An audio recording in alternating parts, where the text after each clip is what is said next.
Welcome to the Reconnection Club podcast, the show that helps parents heal troubled relationships with their adult sons and daughters.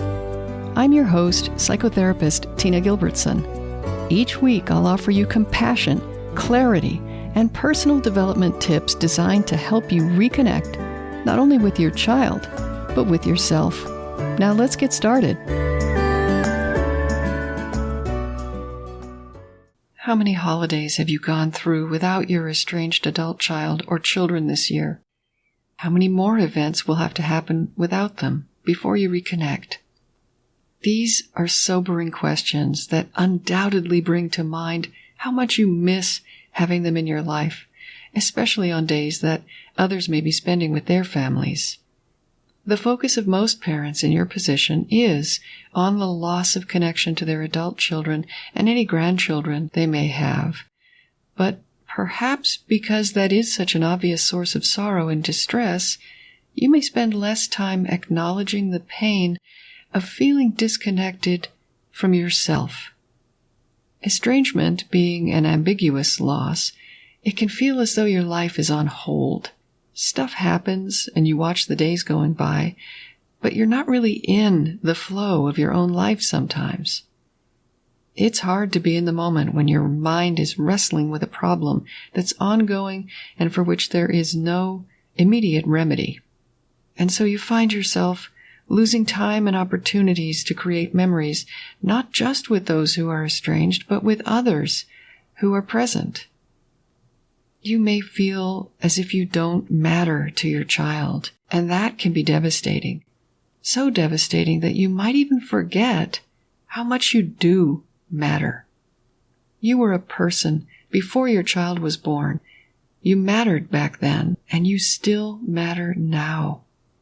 And if you're not able to be present in your own life, it's almost as if you're saying that you don't matter. If it feels like fill in the blank, Christmas, your birthday, an upcoming wedding, whatever it is, if it feels like that event will be ruined or empty or somehow won't count if your child isn't there or doesn't call, then it seems like you're saying that it doesn't matter that you will be there, that you might enjoy celebrating with something special to eat or to do, someplace exciting to go, or spending time with someone else you care about who cares about you. If you are going to experience an upcoming event, then I want to suggest that it does count. Holidays are still holidays. Special days are still special, even in the absence of people we love. This holiday season and beyond, think about whether you're open to making new, happy memories with your spouse or partner, other relatives, or friends old and new, not as a substitute for time with your child or grandchildren. There is no substitute for that. This isn't about settling for less than what you want.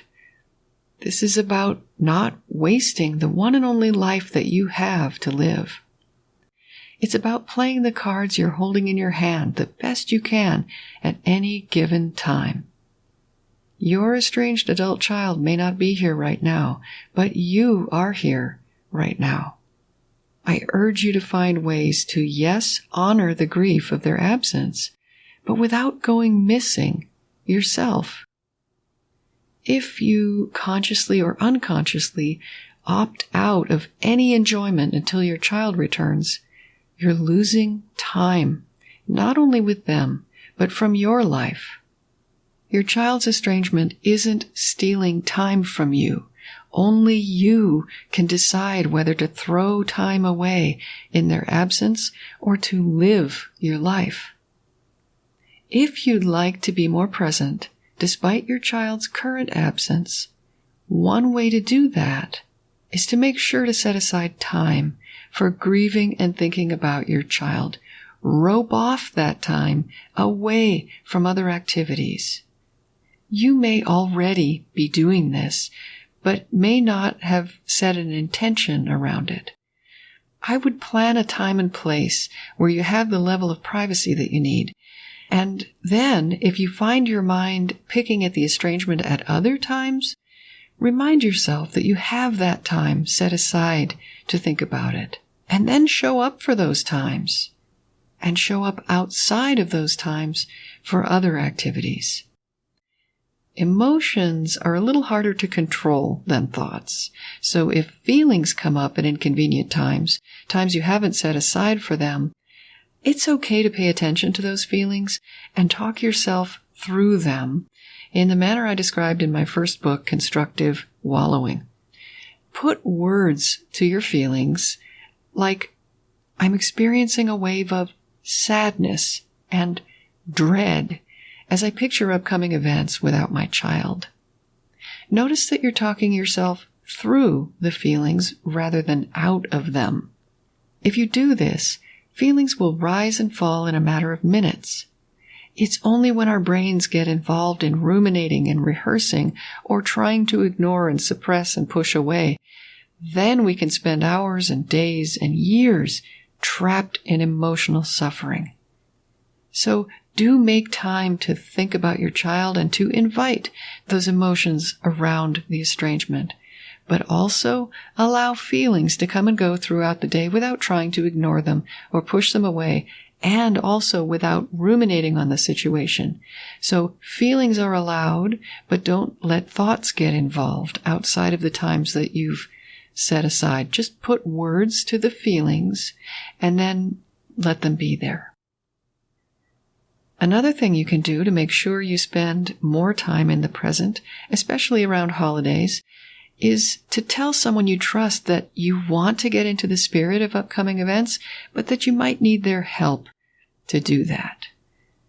And then be specific about the kind of help you're looking for. For example, you might want to be encouraged to get involved in things. Or you might want gentle reminders to come back to the present if you seem far away. A third way to come back to your life is to cultivate appreciation for and interest in what you have. Many people find it helpful to make a list of things they're grateful for, and gratitude has been linked to well-being in loads of studies. And I think it's also helpful for parents in your position to make a list of things you want for yourself that have nothing to do with your adult child or children. Maybe you've been wanting to get back to your art or your music. Maybe you're longing to go on a trip somewhere or to learn about something that you've always been interested in. It could be that your physical health is telling you that it's time to focus on making some lifestyle changes. Write down anything that comes to mind that you would like for yourself. If you want, you can call this list Things I Intend to Be Grateful For as soon as they happen.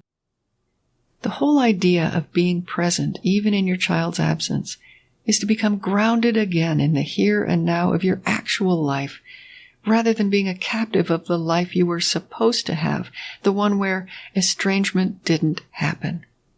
You can't live an imaginary life. You can only live the one you have. And you can do that unconsciously, or you can decide to show up and be present each day of your life. Every moment presents a new opportunity to make that decision, so you don't have to wait till tomorrow to get started. Let's review those practical steps you can take to stay present. And these, by the way, are just 3 ideas to get you started. There are many, many more ways to cultivate presence. The first one I talked about was to designate certain times for thinking about your child's estrangement.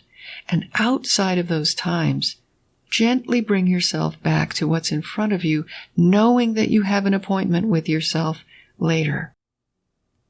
Secondly, you might enlist help from someone close to you who can encourage and remind you to be a full participant in your life. And third, make a list of not only things that you already have that you appreciate, but the things that are possible for you to bring into your life. Most of us want peace. We want a sense of connection. The practice of staying present in the here and now is a healthy, free, and effective way to invite that sense of peace and connection.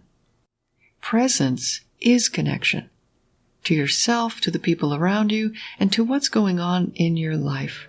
I wish that for you with my whole heart, not just on special days, but all year long. Until next time, remember that you are a loving, lovable, and still growing human being. So please take good care of yourself. Bye for now. If you've enjoyed this episode of the Reconnection Club podcast, I invite you to check out reconnectionclub.com. The Reconnection Club is for parents at any stage of estrangement from their adult, child, or children. So whether you've just realized there's trouble between you, you've been living with estrangement for years, or you're newly reconciled but still walking on eggshells, the Reconnection Club is your essential resource for information, support, and continued personal growth. With our courses and workshops, expert interviews, monthly Q&A calls, and a friendly, active community, the Reconnection Club is a wonderful place to be for anyone suffering the pain of estrangement from an adult, child, or children. So check it out at reconnectionclub.com.